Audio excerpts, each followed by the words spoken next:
며칠 사이 우리 시장에 정말 마른 하늘에 날벼락 같은 일들이 쏟아졌습니다. 공들였던 이슬람바드 협상은 노딜로 끝났고 트럼프 대통령은 기다렸다는 듯이 호르무즈 해협 봉쇄라는 초강수를 뒀습니다. 유가는 하루 만에 7% 넘게 튀어 올랐고 비트코인은 다시 7만 달러 초반까지 밀려나며 투자자들의 가슴을 철렁하게 만들었죠. 또 터지는 건가? 하는 피로감과 내 포지션 이대로 괜찮나? 하는 불안함이 동시에 밀려오실 겁니다. 하지만 여러분, 시장은 언제나 가장 시끄러울 때가 아니라 가장 깊은 곳에서 조용히 움직이는 구조를 읽는 자의 편이었습니다. 오늘 저와 함께 세력 자본이 31억 달러라는 거액의 평가 손실을 보면서도 매집을 멈추지 않는 이유와 리플 XRP의 9년 결전 시나리오를 아주 정밀하게 분석해 보겠습니다. 첫 번째 슬라이드를 보시죠. 지금 시장을 뒤흔드는 건 코인 악재가 아닙니다. 바로 이란과의 협상 결렬로 인한 유가 폭등입니다. WTI가 104달러를 넘어서며 100달러 시대가 다시 열렸습니다. 이게 왜 무서운 걸까요? 유가 상승은 곧 인플레이션을 자극하고 연준이 금리를 내릴 명분을 없애버리기 때문입니다. 즉 전쟁 그 자체가 무서운 게 아니라 유가 때문에 돈의 가치, 금리가 안 떨어질까봐 시장이 겁을 먹은 겁니다. 트럼프의 봉쇄 선언은 이 불안에 불을 붙인 격이죠. 지금의 하락은 이 거시적인 압박을 비트코인이 온몸으로 받아내고 있는 과정입니다. 두 번째 슬라이드. 그렇다면 비트코인이 다시 살아나려면 무엇이 필요할까요? 유명 분석가 니클리는 세 가지 조건을 제시합니다. 첫째는 미국과 이란의 휴전, 둘째는 유가가 80달러 아래로 내려오는 것, 셋째는 미국의 스태그플레이션 우려가 완화되는 겁니다. 지금 비트코인이 왜 안 가느냐고 묻는 건 의미가 없습니다.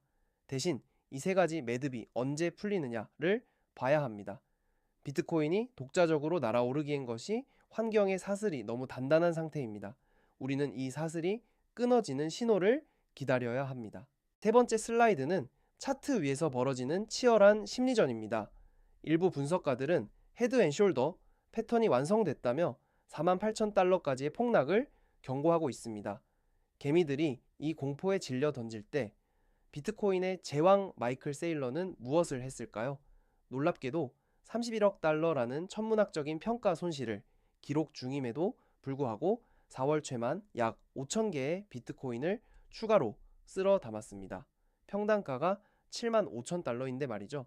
표면의 차트가 지옥문을 예고할 때 거대 자본은 오히려 비중을 늘리고 있습니다. 여러분은 누구의 논리를 따르시겠습니까? 네 번째 슬라이드, 이제 리플로 넘어가 보죠. 비트코인이 붕괴 공포에 휩싸여 있다면 리플은 결전의 순간을 준비 중입니다. 분석가 알리는 리플이 2017년부터 무려 9년 동안 거대한 상승 삼각형을 만들어 왔다고 지적합니다. 상단의 강력한 저항과 하단의 상승 추세선이 만나는 끝부분, 즉 에너지의 임계점에 도달했다는 겁니다. 0.75달러에서 0.8달러 구간이 이 9년 눌림의 마지막 방어선이자 절호의 기회라는 분석입니다. 이 삼각형이 위로 터질 때 그 에너지는 우리가 상상하는 그 이상일 것입니다. 다섯 번째 슬라이드, 커뮤니티를 뜨겁게 달구는 490달러 시나리오입니다. XRP 캡틴 같은 분석가는 과거 엽전 시절의 프랙탈을 근거로 이런 파격적인 숫자를 던졌습니다. 물론 4.9달러도 안 간 상황에서 490달러를 믿는 건 투기에 가깝습니다. 하지만 이 숫자가 우리에게 주는 진짜 정보는 가격이 아니라 시장의 열망입니다. 9년이라는 긴 시간 동안 억눌린 에너지가 터져 나올 때 사람들은 이 정도의 파급력을 기대하고 있다는 심리적 지표로 이해해야 합니다. 환상에 취하기보다 냉정하게 지지 라인을 지키는 것이 더 중요합니다. 여섯 번째 슬라이드, 실제 돈의 흐름을 보시죠. 호르무즈 봉쇄 선언 직전의 데이터이긴 하지만 미국 비트코인 ETF에는 하루에만 3억 5천만 달러가 넘는 자금이 쏟아져 들어왔습니다.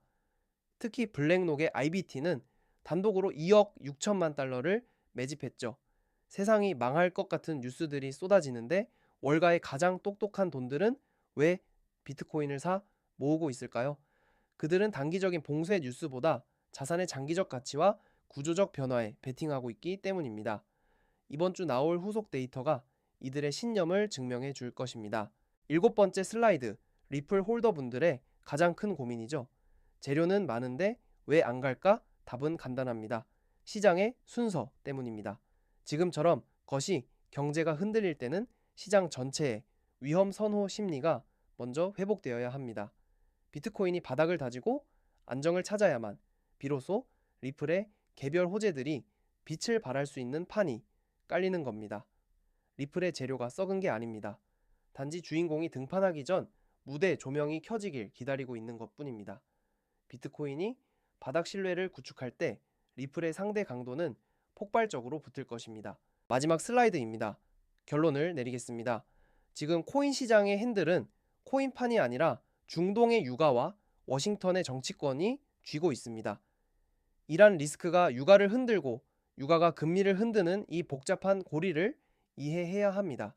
지금은 누가 더 큰 숫자를 부르느냐가 중요한 게 아니라 협상의 문이 다시 열리는지 유가가 진정되는지를 체크하는 것이 생존의 핵심입니다.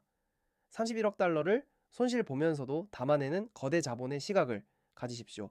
가장 시끄러운 뉴스를 끄고 고요한 데이터의 구조를 볼 때 여러분은 이 9년의 결전에서 승리할 수 있을 것입니다.